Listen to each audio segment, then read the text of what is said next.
ഇന്ന് അടിപൊളി ടേസ്റ്റിൽ വളരെ രുചികരമായ ഒരു അട ഉണ്ടാക്കിയാലോ. അതും അരിപ്പൊടി വെച്ചാണ്. നമുക്ക് എണ്ണയൊന്നും ആവശ്യമില്ല. എല്ലാവർക്കും കഴിക്കാൻ പറ്റിയ ഒരു ടേസ്റ്റിയായ ഒരു ചായക്കടിയാണ്. ഇതിലേക്ക് ഒരു 4 പീസ് ചിക്കൻ എടുത്ത് ചെറിയ പീസാക്കി കട്ട് ചെയ്തതിന് ശേഷം 2 സ്പൂണ് കാശ്മീരി ചില്ലിയും മുളകുപൊടിയും ആവശ്യത്തിന് മഞ്ഞളും ഉപ്പും ചേർത്ത് നമുക്കിത് വേവിച്ചെടുക്കാം.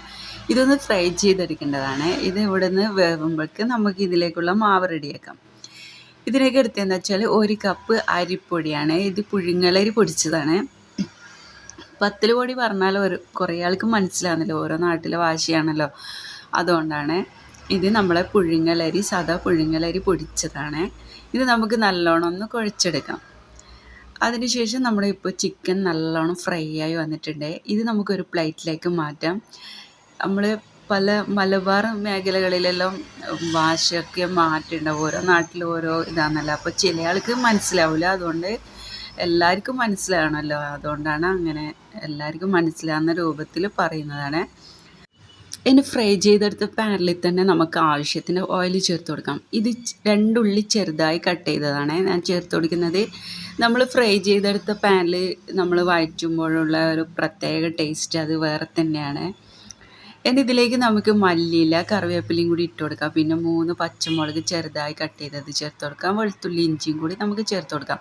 പിന്നെ ഇതിലേക്ക് ഒരു 1/4 ടീസ്പൂൺ മഞ്ഞൾപ്പൊടിയും 1 ടീസ്പൂൺ മല്ലിപ്പൊടിയാണ് ചേർത്ത് കൊടുക്കേണ്ടത്. പിന്നെ 1/2 ടീസ്പൂണ് ഗരം മസാല പൗഡറും കൂടി നമുക്ക് ചേർത്ത് കൊടുക്കാം. പിന്നെ ആവശ്യത്തിൻ്റെ ഉപ്പും കൂടി നമുക്കിതിലേക്ക് ഇട്ട് കൊടുക്കാം. എന്നിട്ട് നമുക്ക് വഴറ്റിയെടുക്കാം. ഇതിൻ്റെ പച്ച മണമൊക്കെ മാറി കിട്ടുന്നത് വരെ വഴറ്റിയെടുക്കാം. ഇതൊരു പ്രത്യേക ടേസ്റ്റാണ്. ഇതറിയാത്തവരാണെങ്കിൽ എന്തായാലും ഒന്ന് ട്രൈ ചെയ്ത് നോക്കണേ.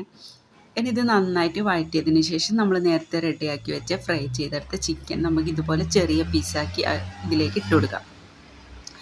നമ്മൾ കൈ കൊണ്ട് തന്നെ പീസാക്കിയിട്ട് ഇട്ട് കൊടുക്കണം. നമ്മൾ മിക്സിൻ്റെ ജാറിലൊക്കെ ഇട്ടാൽ ഇതിൻ്റെ ടേസ്റ്റ് കിട്ടില്ല, അതുകൊണ്ടാണ്.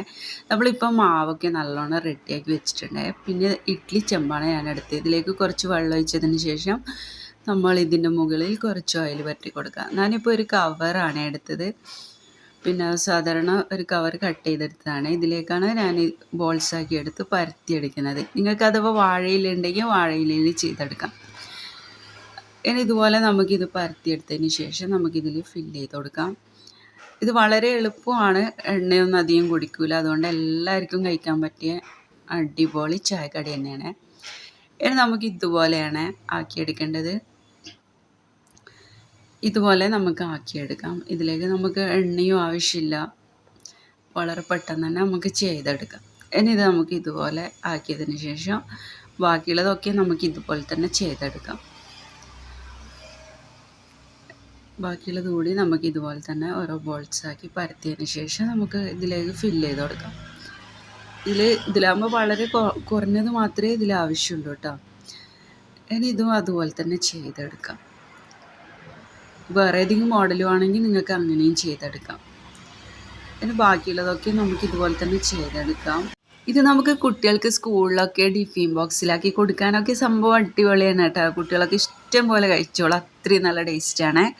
ഇനി നമുക്കിത് ഒരു 15-20 മിനിറ്റ് നമുക്ക് വേവിച്ചെടുക്കാം. അടച്ചു വെച്ച് നമുക്ക് ആദ്യം വേവിച്ചെടുക്കാം. ഞാനിത് 15 മിനിറ്റാണ് വേവിച്ചെടുത്തത്. നല്ലോണം വെന്ത് കിട്ടിയിട്ടുണ്ടായിന്. ഇനി നമുക്കിത് തുറന്ന് നോക്കാം. ഇപ്പം തുറന്ന് നോക്കിയാൽ നല്ലോണം വെന്ത് കിട്ടിയിട്ടുണ്ട് കേട്ടോ. ഇനി നമുക്കിതെല്ലാം ഒന്ന് പ്ലേറ്റിലേക്ക് മാറ്റാം. കുറച്ച് തണിഞ്ഞതിന് ശേഷം നമുക്കൊരു പ്ലേറ്റിലേക്ക് മാറ്റിയാൽ മതി. പെട്ടെന്ന് നമ്മൾ ചൂടോടെ തന്നെ എടുക്കുമ്പോൾ മുറിഞ്ഞു പോകും. കുറച്ച് തണിഞ്ഞതിന് ശേഷം എടുക്കുമ്പോൾ നമുക്ക് മുറിയാതെ ഇതുപോലെ കിട്ടും, അതുകൊണ്ടാണ്. അങ്ങനെ നമ്മൾ അടിപൊളി ടേസ്റ്റിയായ അരിപ്പൊടി വെച്ചിട്ടാണ് ഇത്രയും ടേസ്റ്റിയായ ഒരു അട ഉണ്ടാക്കിയത്. അറിയാത്തവരാണെങ്കിൽ എന്തായാലും ഇതൊന്ന് ട്രൈ ചെയ്ത് നോക്കണേ. അങ്ങനെ നിങ്ങൾക്ക് എൻ്റെ ചാനൽ ഇഷ്ടമായെങ്കിൽ സബ്സ്ക്രൈബ് ചെയ്യാനും ലൈക്ക് ചെയ്യാനും സപ്പോർട്ട് ചെയ്യാനൊന്നും മറക്കല്ലേ. ഇതുപോലുള്ള നല്ല വീഡിയോസായിട്ട് നമുക്ക് വീണ്ടും കാണാം.